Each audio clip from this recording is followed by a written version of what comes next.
Buenas tardes, buenas mañanas a todos. Os voy a presentar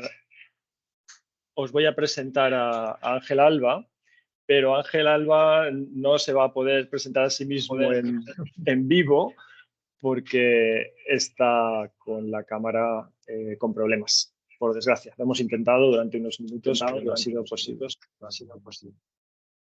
Así que, bueno, Ángel, manifiéstate, di algo al respecto. ¿Qué tal? Estás Hola por ahí, a ¿no? todos. Perfecto. Sí, aquí estoy. Estas cosas que pasan, ¿no? Del directo, que hoy le decía a Miguel que he tenido 6 reuniones, 4 con Teams, 2 con Zoom sin ningún problema y ahora llega el webinar y no funciona la cámara, pero bueno, cosas que pasan. Muy bien. Bueno, pues nada, para el que no conozca a Ángel, yo creo que muchos de vosotros lo conocéis ya. Ángel es un experto en la gestión de la innovación. Discúlpame, Ángel, creo que tengo retorno y creo que es tu audio. O sea que encima gracias. Es experto en la gestión de la innovación en la empresa. Principalmente es un consultor de referencia, no ya en España, sino en el mundo de habla hispana. Y bueno, quizá alguno de vosotros lo conocéis como autor del Manual Mínimo Viable de Innovación y de sus iniciativas de innovación desde la propia Innolandia. Me refiero a iniciativas de innovación de cómo innovar haciendo innovación. Y bueno, hace poco lanzó un libro que se llama Reaprender a Innovar, que yo rápidamente me lo compré. Por cierto, Ángel, solo se puede comprar en Amazon, y perdón por la publicidad gratuita, porque yo Claro. procuro no hinchar la bicha Sí. y busco siempre pues, en Casa del Libro, etcétera, pero al final he tenido que comprarlo en Amazon. No, solo se puede comprar en Amazon porque es autoeditado. Es decir, no hay ninguna editorial detrás que te asegure la distribución, entonces es autoeditado a través de Kindle Direct Publishing. Ya. Entonces, solo se puede comprar en Amazon y yo espero que en un par de semanas, yo creo que a final de mes, primeros de octubre, vamos a sacar una versión platino que se puede comprar solo en nuestra web, que lleva contenidos mejorados con plantillas de trabajo. Parte de las que cuento, pues tienes las plantillas para poder descargártelas y trabajar, ¿no? Pero en principio solo en Amazon, igual que el manual mínimo viable. Vale. Pues nada, yo lo tengo en Kindle. El tema, bueno, hemos hecho que al revés que con Umbral, ¿no? Hemos empezado hablando por el libro, por si acaso, se nos iba al final, pero que nos iba de percha, que dicen para empezar a trabajar todos estos puntos que nos proponías reflexionar. Yo, que tengo notas del libro y demás, pues tengo preguntas que hacer. No sé si vendrán al hilo de lo que nos cuentas o no, porque os aseguro que no hemos alineado tanto las ideas como con otros webinars y otros invitados, porque claro, Ángel y yo nos conocemos un tiempo, el suficiente incluso como para que me cite a traición en el libro en la primera frase, y porque yo cuando lo vi dije, tío, bueno, en fin, el caso es que llevamos ya un tiempo, así que bueno, lo hemos dejado para que fluya y que nos vaya contando cosas que creo que pueden ser muy interesantes, porque en muchos sitios se hace una innovación que iba a decir que ya no se estila, que es un poco una expresión valenciana, pero que realmente con la transformación que hemos vivido, yo diría que en los últimos 2 años máximo, las cosas han cambiado mucho a la hora de trabajar, ¿no, Ángel? De hecho, por eso surge el libro, ¿no? O sea, el libro surge en un momento en el que, con la velocidad a la que va todo, o sea, el libro surge la idea en el otoño del año pasado, 2022. Y surge y dice, joder, con todo lo que llevamos, o sea, es que hemos cambiado radicalmente la forma en la que estamos trabajando. En otoño del año pasado, yo ya había escrito mi primer post con GPT-3, que sería el motor que después va con ChatGPT. Me había vuelto loco con la potencia, y sabéis muchos que yo soy economista, no soy informático ni técnico, de la potencia que tenía, que estábamos haciendo talleres híbridos utilizando Miro, mientras estaba el equipo reunido todo el mundo con portátiles. Hemos hecho talleres en remoto. Digo, han pasado demasiadas cosas Y ese es un poco el origen. Y al final, un poco lo que representa este dibujo que me hizo Fernando Abadía, que representa muy bien el concepto, es que esto no va a parar. O sea, que Enrique Dans decía, cuando surgieron hace nada, o algún mes, las iniciativas de hay que parar el desarrollo de la inteligencia artificial. Decía, es que es imposible parar el desarrollo de la tecnología. Ayer estuve tomando Ponerle unas puertas al campo. cervezas. Ayer estuve tomando unas cervezas con un fundador, además valenciano, de una empresa basada en inteligencia artificial bastante chula, y está siempre quejándose del hype y de la cantidad de expertos que hay en inteligencia artificial diciendo por ahí barbaridades, ¿no? Pero bueno, en fin, en todo caso. Oye, de todas formas, cuidado con el ChatGPT, que miente más que algunos, ¿no?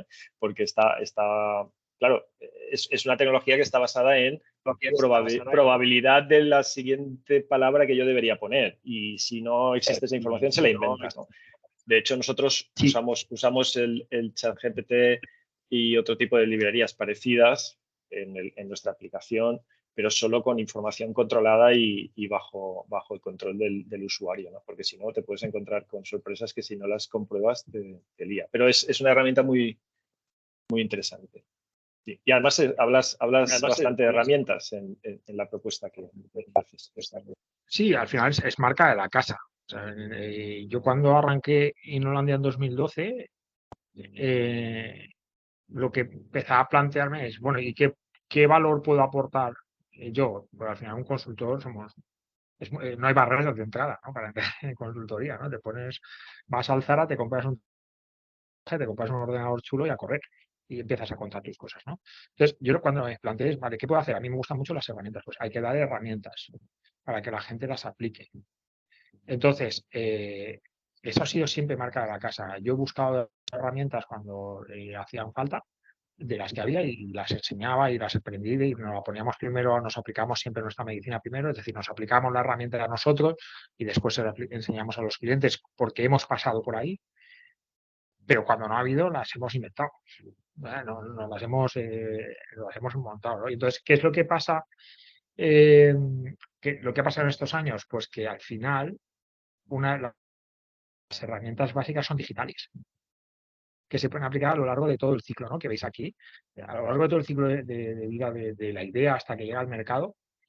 Uno de los grandes saltos es aplicar herramientas digitales. Ya no solo son los frameworks de Business Model Canvas o Design Thinking, tal, sino cómo aplico herramientas digitales para utilizar estas metodologías, ¿no? Entonces, aquí, por ejemplo, pues veis que en la parte de ideación, pues que antes pegábamos posits en la pared, ahora lo que hacemos es utilizar Miro, Jamboard, utilizar Mural y nos ahorramos un mogollón de tiempo.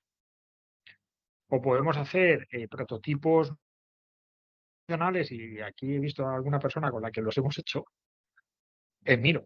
Y explota la cabeza con lo que ocurre. O puedes hacer seguimiento de proyectos, incluso montar tableros Kanban. O puedes utilizar Teams, Zoom, herramientas de Workspace para gestionar los proyectos, para hacer entrevistas. Nosotros, antes un problema que había habitual era, oye, entrevistas de concepto con clientes, qué difícil que vengan a las oficinas o que nosotros vayamos a la... Puedes tener entrevistas por Teams súper rápido, por WhatsApp incluso, entrevistas por videoconferencia de WhatsApp. Entonces, Asana, Trello para gestionar, herramientas súper potentes para hacer prototipos, para hacer experimentos de que la gente quiera comprar, como Kickstarter o incluso Metaverse, una herramienta súper bestia, o incluso herramientas como Musol para la parte de inteligencia competitiva o para la gestión de proyectos, la parte de gestión de cátedra. Pues para mí este es uno de los saltos que ha habido en los últimos 3 años, ¿no? Dicen que nos hemos digitalizado, en 3 años hemos llegado a una velocidad de 10-12 años de ese salto. ¿Por qué? Pues porque nos han obligado. Entonces, claro, lo que hay que hacer es aprender a utilizarlas. Lo que nos pasó en la pandemia es que nos encerraron a utilizar Teams sin tener ni idea. La gente Bueno, tenía ese problema. había gente que Aterrizas. íbamos, por desgracia, asumiendo eso desde hacía años, desde muchos años, ¿no? Llevamos solo en online. Yo aquí en las herramientas que planteas, yo echo de menos, y la voy a citar aquí porque es muy nueva, que es el Product Discovery. el Jira Product Discovery de Atlassian, que nosotros colaboramos con Atlassian usando la beta, etcétera, y lo que en un momento dado, bueno, de hecho incluso nos entrevistaron antes de sacarla el producto al mercado como tal, etcétera, de cómo la estábamos usando, y la verdad es que nos ha ayudado mucho en toda la parte del funnel de ideas y de priorización. De las cosas que comentas al final del libro en cuanto a métodos de transformación del departamento de I+D o de innovación. Y esa es una herramienta que también, aparte de las que tienes ahí, yo la recomiendo a la gente que le eche un ojo, que está bastante. Sí, de hecho, lo hemos comentado alguna vez tú y yo, y sí, es cierto. O sea, nosotros no le hemos metido mano, pero creo que tiene mucha potencia, sobre todo la gente que ya está trabajando con Jira. Utilizar esa función para la parte de gestión de cartera de proyectos, pues eso es súper interesante. Sí, sí. Al final Sí, todo vuelve a que la digitalización nos permite trabajar en remoto. Y ahora escribimos el nombre en el chat. Vale. Pero sí, esto de las sí, las herramientas, pues claro. Sí, perfecto. ¿Y qué más? Ahí va, Pues ya está. podemos hablar de,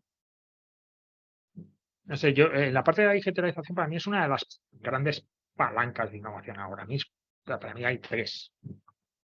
Una es digitalización, otra es sostenibilidad y otra es nuevos modelos de negocio. El resto es ciencia ficción. O sea, no es ciencia ficción. También lo hablaba con un cliente. Estábamos definiendo precisamente las tesis o los vectores de innovación para su plan estratégico el año que viene, donde tipo de proyectos y tal. Y me decía, Ángel, ¿y qué hacemos? Digo, hay tres grandes palancas. Digitalización, sostenibilidad y nuevos modelos de negocio. El resto es mejora continua. No volvamos muy locos. Entonces, un poco de ahí es otro de los casos que tenemos que reaprender a innovar, ¿no? Es decir, plantearnos la pregunta de, oye, ¿cómo podríamos o qué pasaría si?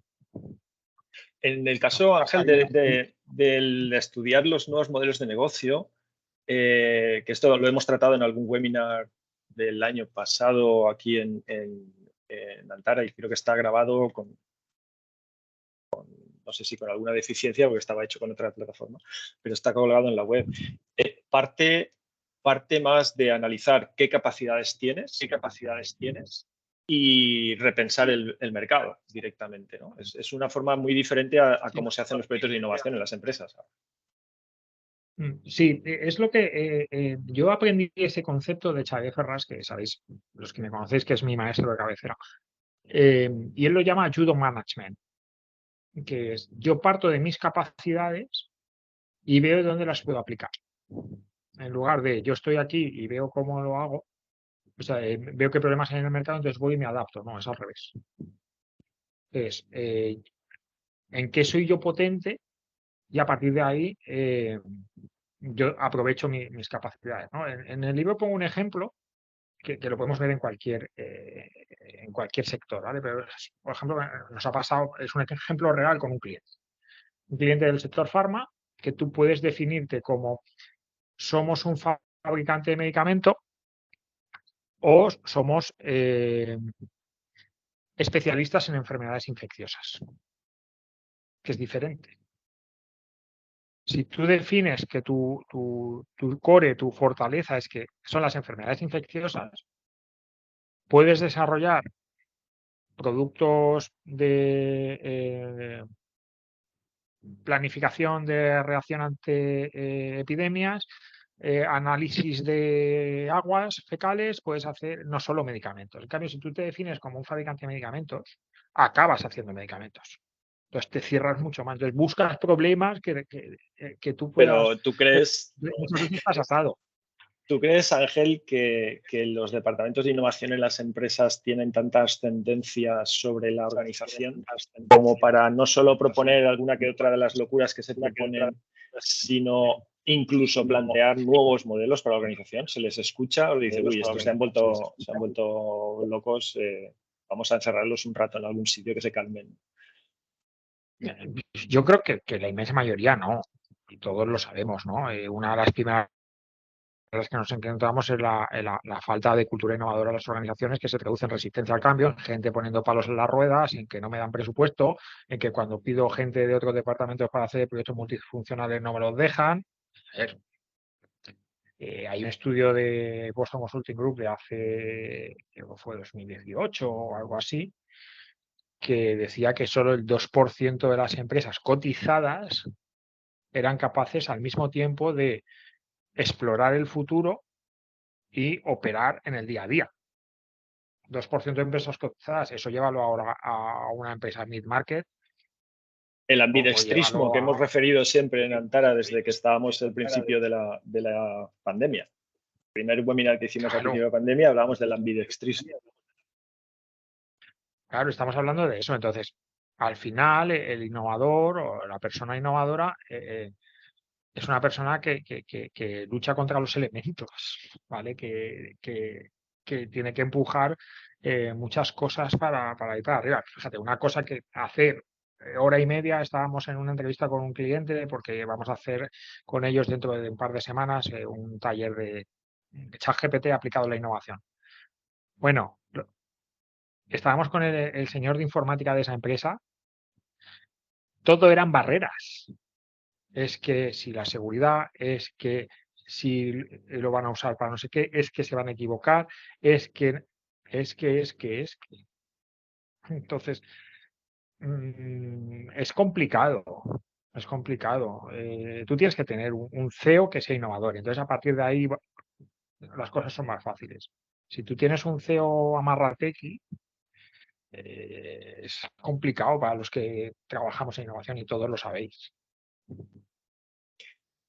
Y una de las cosas que propones en el libro, Ángel, es el dejar de hacer proyectos y movernos a sistemáticas. Es decir, dejemos de hacer proyectos de innovación dentro de la compañía y metamos el esfuerzo en crear una sistemática que es a veces difícil, porque tú mismo dices, es decir, normalmente los proyectos de los departamentos de I+D, cuando los hay, o de innovación en una empresa industrial, en ocasiones vienen del departamento de calidad. O sea, ha evolucionado el departamento de calidad hacia ahí. En muchos casos están bajo el control del área financiera, el departamento de innovación, que eso nos lo hemos encontrado todos mucho, porque bueno, como la I+D empezaba por conseguir subvenciones, pues estaba debajo del director financiero, ¿no? Pero es decir, ¿cómo nos planteamos el dejar de hacer proyectitos o proyectos y plantear una sistemática? Al final, un sistema es como una rutina. Tú tienes que definir una rutina de que tienes que de pasos a seguir, ¿vale? Y repetirlos una y otra vez, una y otra vez. Entonces, hay que hacer cosas. ¿Qué cosas? Las cosas que tienen sentido. Y entonces, si tú defines, por ejemplo, un programa de oleadas de innovación de que 2 veces al año permites que tus equipos o que la gente proponga ideas, o sea, eso es una sistemática, empiezas a trabajar así. Y esto se hace así, igual que tú tienes una sistemática de campañas comerciales, pues tienes una sistemática de acciones de innovación que va repitiendo. Entonces, según se repiten las cosas, vas construyendo la cultura. Porque si no, al final la innovación depende de los héroes. El otro día entrevistábamos a Tendayi Vicky en el podcast y él decía que no necesitamos héroes de innovación. Gente súper friki que se lanza y que tiene una idea y que contra viento y marea la empuja. No, coño, lo que necesitamos es que existan los procesos adecuados para que habitualmente la gente, cuando tenga una idea, se pueda evaluar, se le puedan dar los recursos y el tiempo para que la pueda llevar a cabo, que se hagan las calls de innovación, que se haga vigilancia competitiva y tecnológica de forma continua y a partir de ahí, con la información que tú sacas trimestralmente, genera potenciales oportunidades. Eso es tener una sistemática. No depender de golpes de riñón que yo llamaba en el otro libro, ¿no? Yo recuerdo que en el otro libro tenía una foto de Miguel Indurain subiendo, ¿no? Pues no necesitamos golpes de riñón, no necesitamos héroes. Lo que necesitamos construir los que trabajamos en innovación son los sistemas y los procesos para que la innovación fluya. Porque si no, Pero si vamos eso, por producto, habrá un momento en el que cambien las prioridades. Si tú tienes la sistemática, cuando hay una sistemática comercial, nadie deja de vender. Cuando tú tienes una sistemática de operaciones en producción, nadie deja de fabricar. Si tú trabajas solo por proyectos, hay un momento en el que nadie puede decir, por aquí no. de hecho, ahora que has dicho esto de la sistemática de vender, hay un libro muy bueno, ahora no recuerdo el nombre, no sé si es Repeatable Revenue o algo parecido, perdóname que no recuerdo el nombre. Es muy bueno, que plantea precisamente cómo eres capaz en un momento dado de plantear esa sistemática de venta y el tema de la sistemática del desarrollo del producto, de cómo gestionas el roadmap de producto, ese tipo de cosas. Yo soy muy, y el equipo nuestro lo sabe, soy un friki de documentar los procesos. Y una de las cosas que tengo siempre encima, y lo ve la gente, pero yo creo que están viendo también cómo eso genera un beneficio en el largo plazo, es que cada vez que aprendes algo a lo largo de la ejecución de esos pasos del proceso, lo realimentas y lo documentas, con lo cual el proceso cada vez que lo aplicas se enriquece. Y eso a largo plazo, estamos hablando de un año o dos, es brutal. El que tú Pero es que puedas además, en este sentido, aprender y Miguel, trasladarlo al incluso lo hemos proceso. comentado, no, lo hemos comentado tú y yo alguna vez, la innovación, la materia prima no son las ideas, es el conocimiento. Entonces, nosotros necesitamos integrar conocimiento, una sistemática de integración del conocimiento dentro de la empresa y no solo dentro de los 4 frikis que trabajamos en innovación, para que a partir de ahí el cerebro haga lo que tiene que hacer y es conectar puntos. Sí, pero Entonces, Ángel, esa parte yo lo veo de eso, retroalimentar, yo eso que llamo la liturgia del proceso, ¿no? ¿Qué hago con esto? ¿Cómo lo hago? ¿A quién se lo doy? ¿Cómo lo procesamos? ¿Cómo lo hacemos? ¿Cómo lo valorizamos? Etcétera, etcétera. Eso es esa liturgia que yo llamo, que tiene que realimentarse, como decía antes. Si la aplicas y aprendes algo, rápidamente te paras 10 minutos y lo documentas. El próximo vez que lo haga, lo haré así, ¿no? Nosotros eso, por ejemplo, lo hacemos, tenemos una cosa muy chorra, que es como usamos el Microsoft 365, pues tenemos una plantilla de planner de qué tienes que hacer en ese momento con una serie de tareas y es una plantilla. Cuando lanzas el proyecto, copias esa plantilla, te pones a trabajar en ella y cuando ves que hay algo que deberías mejorar o que así mejor no la próxima vez, lo que modificas es la plantilla, no la instancia en la que estás trabajando en ese momento. Con lo cual, a la siguiente vez otro compañero lo va a haber modificado. Es una chorrada porque además es una herramienta que está gratuita dentro del 365. Y eso lo planteamos bastante. Por ejemplo, en cómo metes la vigilancia tecnológica en la innovación, esa liturgia de, oye, he detectado algo, cómo lo meto en el proyecto, cómo influye en el transcurso del proyecto, o dentro del proyecto, cómo detecto que tengo unas necesidades de información y cómo eso lo lanzo, la liturgia de lanzarlo a la vigilancia, ¿no? Sistemáticamente.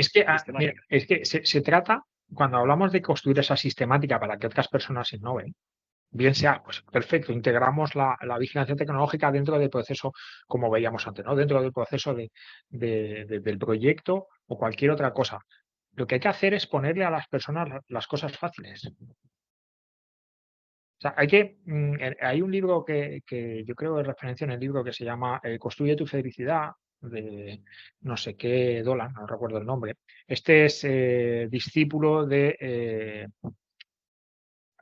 autor del libro del bestseller este, Piensa rápido, piensa despacio. Un tío experto en ciencia de comportamiento. Entonces, lo que demuestra con sus estudios es que si queremos cambiar las rutinas, las liturgias que comentaba Miguel, la forma de trabajar, si queremos que otras personas innoven, más allá de ponerle la pistola en la cabeza, que al principio hay que ponérselo, lo sabemos todos, pero si queremos que sean hay que ponérselo fácil.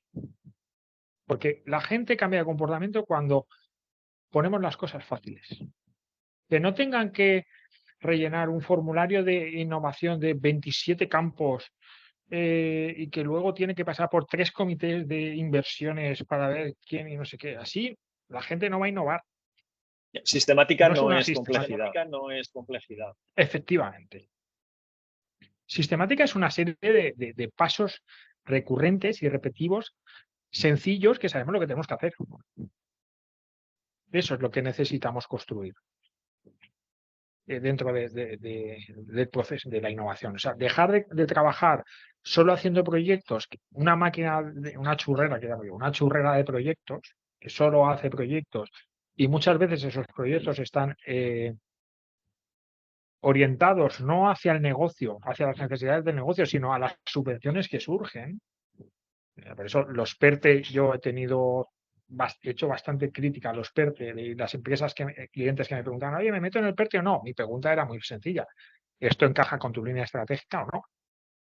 No te metas porque te van a dar 200.000 euros.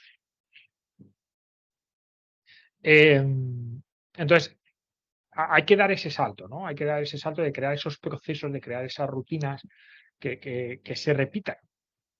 Que se repitan y ponerlas fáciles. La sistemática que hablamos. Tú haces, hablando de sistemática y de lo que ha ocurrido hasta ahora, tú haces una crítica en el libro sobre que muchos de los procesos de innovación vienen de que un cliente te pide algo. Por otro lado, siempre estamos diciendo, hay que escuchar al cliente. ¿Vale? Por lo tanto, ¿qué ocurre? Sí. Que en esa innovación que viene reactiva en base a un feature de producto, lo que sea que te pide el cliente, pues eso es innovación hasta cierto punto. Nosotros lo consideramos como una sugerencia de producto como tal, y lo metemos en el funnel, como no, por supuesto, tenemos como 140 pendientes. Están no pendientes de clasificar, sino pendientes de hacer. Están ya clasificadas. Pero y las unimos con las nuestras propias, es decir, no por ser nuestra o de cliente tiene mayor prioridad, porque tiene su valer. Entonces, haces una crítica en el libro diciendo, es que esa innovación sale pensando en el producto y quizá lo que habría que hacer es pensar en el negocio. O sea, que el equipo de innovación esté pensando más en el negocio de la compañía que no en las mejoras de producto como prioridad. Sí, sí. A ver, yo me he encontrado con clientes que me decían, tenemos 95 proyectos de innovación. Y yo les preguntaba, vale, pero ¿cuántos habéis propuesto vosotros? Ninguno. Son todas peticiones de clientes. Entonces, no es el modelo. Lo que tenemos que buscar cuando hablamos de negocio, y ahí entras a hablar de nuevos modelos de negocio, tienes que buscar peticiones recurrentes. Porque si no, lo que acabas haciendo son proyectos a medida. Y eso, pues, cuando eres un pequeño consultor artesano como yo, pues puede llegar a tener sentido. Y nosotros lo que estamos intentando es a productizar cosas. Es a encontrar necesidades recurrentes, porque si no, no escala. Entonces, el cliente, típico caso que siempre se ha puesto el ejemplo de Henry Ford, ¿no? Si yo hubiera preguntado a mis clientes que me hubieran dicho un caballo más rápido en lugar de un coche. Entonces, Steve Jobs dijo algo que a mí me parece súper claro. El cliente no sabe lo que quiere hasta que no lo tiene delante. O sea, al cliente le preguntamos el problema, observamos sus problemas. Y yo lo que propongo es, no de uno, sino de varios, e identifica patrones de problema. Y a partir de ahí eres tú, el equipo de innovación, el que tiene que proponer soluciones. Claro, ahí está el riesgo. Porque tú estás proponiendo algo que no te han pedido, que cubre un problema, pero que no te han pedido. Ese productivizar en realidad forma parte de un círculo que se realimenta, porque tú sabes que efectivamente cuando estás en un servicio productivizas, pero cuando estás en un producto, la tendencia en la evolución del modelo de negocio es a servitizar, y no sé si lo he dicho bien, es que convertir un producto en servicio, ¿no? Es decir, es como los de, bueno, tampoco voy a dar, no sé, Hilti o quien fuere, que ya no le compras la maquinaria para construir el edificio, sino que se la alquilas y te cobra por un uso, ¿no? Etcétera. Con lo cual, el modelo de negocio siempre va dando vueltas. Sí, pero esa servitización a la que tú tiendes con el producto físico, por ejemplo, uno de los patrones básicos que ahora está intentando todo el mundo es la de las membresías, pagos recurrentes. ¿Por qué? Porque es maravilloso. O sea, nosotros tenemos Innolandia VIP, que es la única newsletter de pago que hay en castellano, porque buscamos un modelo escalable recurrente. Claro, eso es la felicidad absoluta. Tienes previsión de demanda, la demanda por delante, cobras por delante, esto es maravilloso. Pero incluso la gente que tiene un producto físico y servitiza, lo que busca es soluciones a medida. Perdón, soluciones a medida, lo he dicho al revés. Lo que cubre son patrones recurrentes, problemas recurrentes. Es decir, si resulta que el problema que tú has identificado es que no quiero pagar por una fotocopiadora, sino que prefiero por el servicio, lo que sea, eso es recurrente, no es de un cliente que te lo ha dicho, oye, hazme un servicio, y no tienes una única tarifa. Perdón, no tienes una tarifa por cliente, tienes 2, 3 tarifas en función de necesidades comunes. O sea, todo vuelve a lo mismo. Lo que no es hacer cosas a medida, no somos sastres.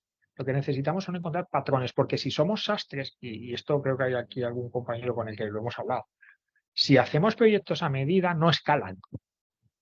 Porque cuando te llega otro cliente que quiere un producto a su medida, la mitad de lo que has hecho en el anterior no te vale. Tienes que empezar otra vez.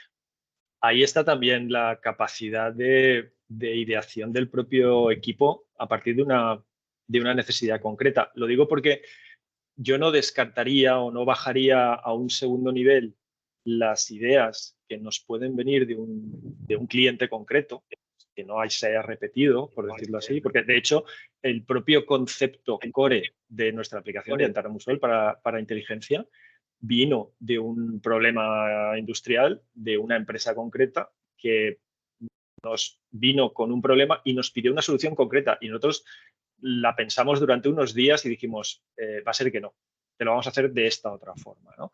Y a partir de ahí desarrollamos un concepto nuevo de definir una serie de cosas, ¿no?, dentro de la Pero aplicación. fíjate, Entonces, no descartemos tampoco que el cliente tenga una idea, muy buena en ese sentido que tú puedas desplegar, porque yo siempre lo he oído, ¿no? Es decir, si quieres algo factible, haz innovación incremental y pídele a los ingenieros, pero si quieres algo disruptivo, hay veces que también te lo aporta el propio usuario, porque no sabe cómo se va a hacer, pero él sabe que claro, le gustaría que sí, estoy de acuerdo. Lo que yo intento diferenciar es que no respondas literalmente a lo que te está pidiendo el cliente, a eso me porque refería. será muy raro que vosotros lo hiciste, vosotros no respondisteis, dijisteis no y rechazasteis el concepto. O sea, os sirvió como inspiración, pero no fue una demanda, pregunta, respuesta. Y luego buscáis y sabéis si hay más clientes que tienen ese problema. Que es pura innovación, es la parte de exploración, ¿no? Cuando tienes una idea que no sabes de dónde te ha venido de un taller de innovación, te ha venido de que un cliente te ha dicho no sé qué, te ha venido de una tendencia que has visto en Estados Unidos, te ha venido. O sea, el conocimiento que decíamos antes, ¿no? El conocimiento viene de diferentes sitios. Entonces, cuando tú unes puntos, es cuando surgen las ideas. Pero cuando hablamos de negocio, tú necesitas ideas, o sea, no responde, a menos que seas un fabricante de aviones o de barcos, que son unidades contadas, tú necesitas que haya recurrencia, es decir, que no sean 3 clientes solo. A menos, como digo, Bueno, que seas cuando haces aviones y barcos es muy importante que no haya solo 3 clientes, porque el desarrollo se lo no, complica. claro. Entonces, se trata de mi visión es buscar problemas recurrentes. Que la idea te puede venir de uno concreto. Y luego tú exploras y dices, coño, si eso lo tienen también los demás. En Pero la parte de... yo soy Perdona, muy Ángel. partidario de la innovación proactiva y es algo que algunos de los que estáis aquí pues, lo hemos trabajado, ¿no? La innovación proactiva somos nosotros los que proponemos cosas en base a qué, a análisis de las problemáticas o de las inspiraciones que nos han llegado. Porque, Miguel, tú lo sabes, cuando tú haces vigilancia tecnológica puedes encontrar lo que se llama una señal débil. Es decir, una cosa que surge y que de repente desencadena un proceso en tu cerebro que diga, oye, por aquí. Claro, por eso nosotros insistimos mucho en que cuando se implanta la función de inteligencia se asignen temáticas a las personas que son capaces de generar valor. a partir de una información. Entonces, tú clasificas la información automáticamente por una serie de temas y una serie de cosas, pero no se lo das todo a una persona que decide lo que los demás tienen que saber y decido yo primero ese filtro, sino que se entrega a personas que son capaces de generar valor, de esa señal débil, decir, esto es una bomba si lo hacemos así o así, ¿no? Que es información que se pierde absolutamente y hay muchos sistemas o funciones dentro de la compañía de inteligencia que pierden su valor y no aportan porque, claro, quien está intentando generar valor sobre una señal tan débil, es que no ve la señal, ¿no? Por eso es muy importante que se canalicen automáticamente las informaciones en función del tema a la persona que es capaz de generar valor. Eso es muy importante en esa línea. Yo, de todas formas, Ángel, no hago más que darle vueltas, porque ya esto lo tratamos contigo el año pasado, el cómo analizar las capacidades de la compañía para lanzar modelos de negocio nuevos a mercados nuevos o nuevos modelos de negocio a los mismos clientes que tengo. Y yo veo que los departamentos de innovación tienen que apoyarse mucho en información del exterior que refuerce esa propuesta dentro de la compañía, si no, no le dan ni caso. Sí. Y me da igual que sean empresas muy grandes, la típica multinacional alemana, española, etcétera, o empresas más pequeñas. Es muy difícil que si esa propuesta la haces sin apoyo de información externa, pues a través de inteligencia, a través de lo que consigas que te lo refuerce, la tienes que armar y apoyarte en información de fuera, porque si es solo información tuya, opinión tuya, en muchos casos, yo por la estructura de tomas de decisiones de la compañía, es muy difícil que una compañía apueste muy decididamente por un cambio de modelo de negocio o añadir un modelo de negocio al que ya tiene. Es complicado. Y en ocasiones ese modelo de negocio lo que hace es, entre comillas, competir con el que tienes, con lo cual toda la gente de ventas Totalmente. se va a poner, pero de uñas. Por eso es tan difícil innovar. Por eso cuando planteamos una innovación de un modelo de negocio que es diferente, lo que salen son todos los trolls, todos los anticuerpos de la compañía. Porque lo que hay es miedo a que me sustituya, ¿no? El típico caso, bueno, esto es caso real. O sea, la gente de Nespresso, cuando estaba desarrollando el proyecto, les hacía bullying la gente de Nescafé. Porque pensaban que les iban a comer la tostada. A esos casos me refería. No estaba pensando en ese, pero efectivamente, ese tipo de casos me refería. Claro, nosotros tenemos clientes que hay batallitas entre unidades de negocio. De unidad de negocio que desarrolla un tipo de producto que piensan los otros que pueden canibalizar a los otros. Sí, buscaba esa palabra de canibalizar y no me salía. Tengo ahí la mente un poco obtusa. Oye, pues estamos llegando al final. Ángel, yo la verdad es que me tiraría, bueno, ya lo sabes, hablando de este tema ahí contigo durante mucho rato y cuando no es en público, pues hablamos de personas y de empresas concretas, a ver cómo las podemos ayudar, etcétera.